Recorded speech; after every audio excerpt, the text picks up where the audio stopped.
ഞാൻ പ്രദീപ് മേച്ചി. അപ്പം ഇന്ന് ഞാൻ പറയാൻ പോകുന്ന കഥ ഉദ്ദണ്ഡശാസ്ത്രികളെ പറ്റി മുമ്പുള്ള ഇതിൽ പറഞ്ഞിട്ടുണ്ടായിരുന്നു. അപ്പം അദ്ദേഹത്തിൻ്റെ അവിടേക്ക് ഒരു അതിഥി വരും. അപ്പം ആ അതിഥിയെ കുറിച്ചുള്ള കഥയുണ്ട്. അപ്പം അതിഥി ആരാന്ന് നോക്കാം. കാക്കശ്ശേരി ഭട്ടതിരിയാണ് അവിടേക്ക് വരുന്ന അതിഥി. അപ്പം മുമ്പത്തെ കഥയിൽ ചോറ്റാനിക്കര അമ്പലത്തിൽ വെച്ചിട്ട് അപ്പം അവിടുത്തെ ബ്രാഹ്മണർ ഭ്രഷ്ട് കൽപ്പിച്ചു. എന്നിട്ട് അവിടുന്ന് വെള്ളമൊക്കെ കുടിച്ച് ആ കിണ്ടി പുറത്ത് കമത്തി വെച്ച് അവരോട് പുണ്യാഹം തളിച്ചോളാനൊക്കെ പറഞ്ഞ് അപ്പം അങ്ങനെ അവിടുന്ന് പിന്നെ വടക്കേ നടയിൽ കൂടെ ഓണക്കുറ്റിച്ചിറയിലേക്ക് പോയി. അവിടെ ഒരു ഗുഹയിൽ കൂടി അദ്ദേഹം പരദേശത്തേക്ക് പോയി. അതുവരെയാണ് നമ്മൾ കഥ പറഞ്ഞ് നിർത്തിയിരുന്നത്. അപ്പം അതിന് ശേഷം ഉള്ള ഒരു കഥയുണ്ട്. അപ്പം അദ്ദേഹം പരദേശത്ത് പല സ്ഥലങ്ങളിലൊക്കെ ചുറ്റി നടന്ന് അങ്ങനെ കഴിഞ്ഞ് ഒരു ദിവസം അദ്ദേഹം ഈ ഉദ്ദണ്ഡശാസ്ത്രികളുടെ മഠത്തിലെത്തി. അപ്പോൾ അവിടെ പുറത്തിങ്ങനെ കാത്തു നിന്നു. അപ്പോൾ അവിടെ ചെന്നപ്പോൾ അപ്പം അദ്ദേഹത്തിന് ഭാര്യയും കുട്ടികളുടെ അപ്പം അദ്ദേഹത്തിന് വളരെ വയസ്സായി. എന്തെങ്കിലും ചെയ്യാനൊക്കെ ഇത്തിരി വയ്യാണ്ടൊക്കെ ആയി. എന്നാൽ കുളി, ജപം, നമസ്കാരം, തേവാരങ്ങൾ ഇതെല്ലാം ഉണ്ട്. അപ്പം അങ്ങനെ ഈ തേവാരം ജപം ഒക്കെ ഉള്ള സമയത്താണ് കാക്കശ്ശേരി ഭട്ടതിരി അവിടെ ചെല്ലണത്. അപ്പം ചെന്നപ്പോൾ തന്നെ ഇപ്പം അദ്ദേഹം അവിടെ പുറത്ത് നിൽക്കുകയാണ്. അപ്പം ആരാ, കാക്കശ്ശേരി ആണോ എന്ന് ചോദിക്കും ഉദ്ദണ്ഡശാസ്ത്രികൾ. അപ്പം ഉദ്ദണ്ഡശാസ്ത്രികളാണോ എന്ന് കാക്കശ്ശേരി അങ്ങോട്ടും ചോദിക്കും. അപ്പം അതെ, ഞാൻ ഉദ്ദണ്ഡശാസ്ത്രികളാണ്. അപ്പം ഞാൻ കാക്കശ്ശേരി തന്നെയാണ് എന്ന് പറയും. അപ്പോൾ അവിടെ മക്കളും എല്ലാവരും ഒക്കെ ഉണ്ട്. അപ്പോൾ അവരോട് പറഞ്ഞു, എനിക്ക് ജപവും തേവാരങ്ങളൊക്കെ കുറച്ച് നേരം കൂടി വൈകും. അപ്പോൾ അതിഥിയായിട്ട് വന്നിട്ടുള്ള ആളെ താമസിപ്പിക്കണ്ട, ഭക്ഷണമൊക്കെ വേഗത്തിൽ തയ്യാറാക്കിക്കോളും, എന്നിട്ട് അദ്ദേഹത്തിന് വേണ്ട പോലെയൊക്കെ ഭക്ഷണം കൊടുക്കണം എന്നൊക്കെ ആയിട്ട് പറഞ്ഞ് എല്ലാം ഏർപ്പാട് ചെയ്ത് അദ്ദേഹത്തിൻ്റെ തേവാര കാര്യങ്ങളിലേക്കായിട്ട് ഏർപ്പെടുകയും ചെയ്തു. അപ്പോൾ അങ്ങനെ കുറച്ച് നേരം കഴിഞ്ഞപ്പോൾ അവർ ഭക്ഷണമൊക്കെ തയ്യാറാക്കി പുറത്തുനിന്ന് ആളെ തളത്തിലേക്ക് കയറ്റി അങ്ങോട്ട് കയറി ഇരുന്നോളാൻ പറഞ്ഞു. അപ്പോൾ അദ്ദേഹത്തിന് ഇല വെച്ചു. പിന്നെ വേണ്ട ഭക്ഷണ പദാർത്ഥങ്ങളെല്ലാം അടുത്ത് വെച്ചു. എന്നിട്ട് പറഞ്ഞു, ഇനി വന്ന് തളത്തിൽ വന്നിരുന്ന് ഊണ് കഴിക്കാം കേട്ടോ എന്നൊക്കെ പറഞ്ഞു. അപ്പോൾ അദ്ദേഹം ഊണ് കഴിക്കാനായിട്ട് അവിടെ ഇരുന്നു. അപ്പോൾ കാക്കശ്ശേരി ചോദിക്കുകയാണ്, അതിഥികളായിട്ട് വന്നിട്ടുള്ള ആൾക്കാർക്ക് അപ്പോൾ എല്ലാ ഭക്ഷണവും എടുത്തോളോ, കൈകൊണ്ട് എടുത്ത് കഴിച്ചോളോ എന്നായിട്ട് കാക്കശ്ശേരി ഭട്ടേരിയോട് പറയും. അപ്പോൾ ഭട്ടേരി ചോദിക്കും, അപ്പോൾ അതിഥികളായിട്ടുള്ള ആൾക്കാർക്ക് വിളമ്പി കൊടുക്കുകയല്ലേ വേണ്ടത്, അവരോട് തന്നെ എടുത്തോളാൻ പറയുകയല്ലല്ലോ വേണ്ടത് എന്ന് കാക്കശ്ശേരി അപ്പോൾ അവർ വിളമ്പി തന്ന കുടുംബത്തിലുള്ള അവരോട് ചോദിക്കും. അപ്പോൾ അവർ പറയും, ഞങ്ങളുടെ പ്രപിതാമഹനായിട്ട് ഉദ്ദണ്ഡശാസ്ത്രികളുണ്ട്. അപ്പം അദ്ദേഹത്തിൻ്റെ ഒരു ചിട്ടപ്രകാരം ഇവിടെ ആര് വന്നാലും അവരോട് വിളമ്പി എടുത്തോളാൻ പറയുക, അല്ലാണ്ട് വിളമ്പി കൊടുക്കുക അങ്ങനെ ഒരു പതിവില്ല എന്ന് പറയും. അപ്പോൾ കാക്കശ്ശേരി ഭട്ടേരി ചോദിക്കുകയാണ്, അപ്പോൾ ആരും ഇതിനെക്കുറിച്ച് മറിച്ച് എന്താ അങ്ങനെ വിളമ്പി തരാത്തതിനായിട്ട് ആരും ചോദിച്ചിട്ടില്ലേ? അപ്പോൾ ഇതുവരെ ആരും ഞങ്ങളോട് എന്താ വിളമ്പി തരാത്തതെന്ന് ചോദിച്ചിട്ടില്ല. അപ്പോൾ അവരോട് ചോദിക്കും, അപ്പോൾ ഇപ്പം എന്താ ഇദ്ദേഹം ഈ ഉദ്ദണ്ഡശാസ്ത്രികൾ ഇങ്ങനെ പറയാൻ കാരണം എന്നുള്ളതിനെ കുറിച്ച് നിങ്ങൾക്കൊന്നും അറിയില്ല അല്ലേ? ഞങ്ങൾക്കൊന്നും അതിനെക്കുറിച്ചൊന്നും അറിയില്ല എന്ന് പറയും.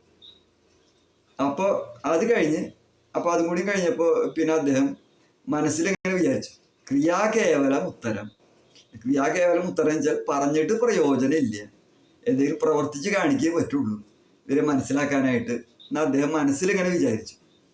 എന്നിട്ട് അപ്പം അദ്ദേഹം ആദ്യം വേണ്ട സാധനങ്ങളെല്ലാം വിളമ്പി അത് കഴിഞ്ഞ് ഇരുന്ന് ഊണ് കഴിച്ചു. അപ്പോൾ ചിലതൊക്കെ രണ്ടാമതും വേണം തോന്നി. അപ്പോൾ സാധാരണ വലത്തെ കൈ കൊണ്ട് ഊണ് കഴിക്കുമ്പോൾ ഇടത്തെ കൈ കൊണ്ട് മറ്റുള്ള ഭക്ഷണങ്ങൾ വിളമ്പുക, അങ്ങനെയാണ് സാധാരണ ഒരു രീതി. അപ്പോൾ ഇദ്ദേഹം എന്താ ചെയ്തതെന്ന് വെച്ചാൽ ഊണ് കഴിച്ചാൽ വലത്തെ കൈ കൊണ്ട് തന്നെ തനിക്ക് വേണ്ട സാധനങ്ങളൊക്കെ വിളമ്പി. അപ്പോൾ അവർ നേരിട്ട് ചോദിക്കാൻ ഒരു ധൈര്യമില്ല. അപ്പോൾ അവരിങ്ങനെ അങ്ങോട്ടും ഇങ്ങോട്ടും പറയുക, ഇയാള് ഒരു വിഡ്ഢിയായിട്ടുള്ള ഒരാളാ തോന്നുന്നുണ്ട്. ഇയാൾക്ക് ഒരു ശുദ്ധ ഇച്ചിരും പറ്റും അതൊന്നും അറിയില്ല. കഴിച്ച കൈ കൊണ്ട് തന്നെയാണ് വിളമ്പണതൊക്കെ ചെയ്യണത്. ഒരു പരബ്രഹ്മം പോലെയാ തോന്നുന്നുണ്ട് പറയും. അപ്പൊ ഇത് കേട്ടപ്പോ ഇദ്ദേഹം പറയാ, ഞാൻ ഒരു പരബ്രഹ്മം തന്നെയാണ്. പിന്നെ നിങ്ങൾ വൈദിക ബ്രാഹ്മണരല്ലേ, ഇടത്തേ കൈ കൊണ്ട് വിളമ്പി ഊണ് കഴിക്കാന്ന് ഏതെങ്കിലും ഒരു ശാസ്ത്രത്തിലുണ്ടോ? അപ്പോ ഇടത്തേ കൈ കൊണ്ട് കഴിക്കാൻ പാടില്ല എന്ന് നിങ്ങൾക്ക്, ഇടത്തേ കൈ കൊണ്ട് വിളമ്പാൻ പാടില്ല നിങ്ങൾക്ക് അറിയില്ലേ? അപ്പൊ അതിഥികൾക്ക് വിളമ്പി കൊടുത്തു കൂട്ടണം, അതാണ് വേണ്ടത് എന്ന് ഇദ്ദേഹം പറയും. അപ്പൊ ഇതൊക്കെ കേട്ടപ്പോ ജപം ഏതാണ്ട് കഴിയാറായി ഉദ്ദണ്ഡ ശാസ്ത്രികൾ. അപ്പൊ അദ്ദേഹം അങ്ങനെ പുറത്തു നിന്നു, ഈ വർത്തമാനമൊക്കെ കേട്ടു. അപ്പൊ അത് കഴിഞ്ഞ് അപ്പൊ അദ്ദേഹം ഊണ് കഴിച്ചുകൊണ്ടിരിക്കണം. അപ്പൊ അദ്ദേഹം അവിടെ ഇരുന്നു.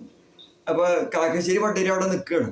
നിന്നിട്ട് രണ്ടുപേരും കൂടി കുറച്ച് നേരം വർത്തമാനങ്ങളൊക്കെ പറഞ്ഞു. അപ്പൊ അത് കഴിഞ്ഞപ്പോ ഉദ്ദണ്ഡ ശാസ്ത്രികൾ ചോദിച്ചു, എന്നാ ഇപ്പൊ ഇവിടെ എൻ്റെ കൂടെ ഇപ്പൊ ഇവിടെ താമസിച്ചൂടെ, ഇനിയിപ്പോ വേറെ ഇങ്ങോട്ട് പോവണ്ട? അപ്പൊ കാക്കശ്ശേരി പട്ടേരി ഒന്ന് തല കുലുക്കി, ആവാന്ന് വയ്യാന്ന് മറുപടി ഒന്നും പറഞ്ഞില്ല. അപ്പൊ ഉദ്ദണ്ഡ ശാസ്ത്രിക്ക് മനസ്സിലായി. കാരണം എന്താ വെച്ചാൽ ഈ സാമൂതിരിയുടെ സദസ്സിൽ വെച്ച് അനവധി സമ്മാനങ്ങളും എല്ലാം കാക്കശ്ശേരിക്ക് കിട്ടി. എന്നാ അതിൽ നിന്ന് ഒരു സമ്മാനം പോലും ഇത് ഉദ്ദണ്ഡ ശാസ്ത്രികൾക്ക് ഇരിക്കട്ടെ എന്ന് കൊടുത്തില്ല. അത് മുഴുവൻ ഞാൻ മേടിച്ചു പോന്നു. എന്നിട്ട് ഇപ്പൊ ഉദ്ദണ്ഡ ശാസ്ത്രികൾ അവിടെ നിന്ന് ഊണ് അവിടെ താമസിച്ചാന്ന് പറയുമ്പോ ആവാന്ന് പറയാൻ ഒരു ധൈര്യമില്ല, ഒരു ഒരു ഒരു മടി അല്ലെങ്കിൽ ഒരു ജാള്യത എന്ന് പറയാം. അപ്പൊ അദ്ദേഹം പറഞ്ഞു, അത് അന്നത്തെ കാലം, അത് കഴിഞ്ഞു പോയ കാലം കഴിഞ്ഞു, കാലം മാറി, കാര്യങ്ങളൊക്കെ മാറി. അപ്പൊ അതൊന്നും ആലോചിച്ചിട്ട് കാര്യമില്ലാന്ന് അദ്ദേഹം ഒന്നും പറയാതെ തന്നെ പറഞ്ഞു. അന്നത്തെ കാലം അങ്ങനെയാണ്, ഇന്നത്തെ കാലം ഇങ്ങനെയാണ് എന്നൊക്കെ ആയിട്ട് ഉദ്ദണ്ഡ ശാസ്ത്രി അപ്പൊ പറയും. വളരെ സന്തോഷമായി എന്ന് പറഞ്ഞാൽ അങ്ങനെ. പിന്നെ ഈ ഉദ്ദണ്ഡ ശാസ്ത്രികളും കാക്കശ്ശേരി പട്ടേരിയും ഊണ് കഴിക്കല്, ഉറക്കം, ജപം, എല്ലാ കാര്യങ്ങളും സ്വന്തം ഒരു മകനെ പോലെയാണ് കാക്കശ്ശേരി പട്ടേരി ഉദ്ദണ്ഡ ശാസ്ത്രികൾ. ഉദ്ദണ്ഡ ശാസ്ത്രിക്ക് വളരെ വയസ്സായി, എല്ലാ കാര്യത്തിനും കൂടെ ഒപ്പേ ഉള്ളൂ. ഊണ് കഴിക്കായാലും തേവാരങ്ങളായാലും ജപം എല്ലാം ഒരുമിച്ചേ ഉള്ളൂ. അങ്ങനെ അപ്പൊ അങ്ങനെ ഇരിക്കുന്ന ഇതൊക്കെ ആണെങ്കിലും ഈ ഉദ്ദണ്ഡ ശാസ്ത്രിക്ക് ഉള്ളിലൊരു വിഷമുണ്ട്. ദേഷ്യം കിട്ടൂല, വിഷമം, അസൂയയില്ല, ഉള്ളിലൊരു വിഷമാണ്, ഒരു ചില സമയത്തൊക്കെ ഓർമ്മ വരുമ്പോ ഒരു ദുഃഖഛായ.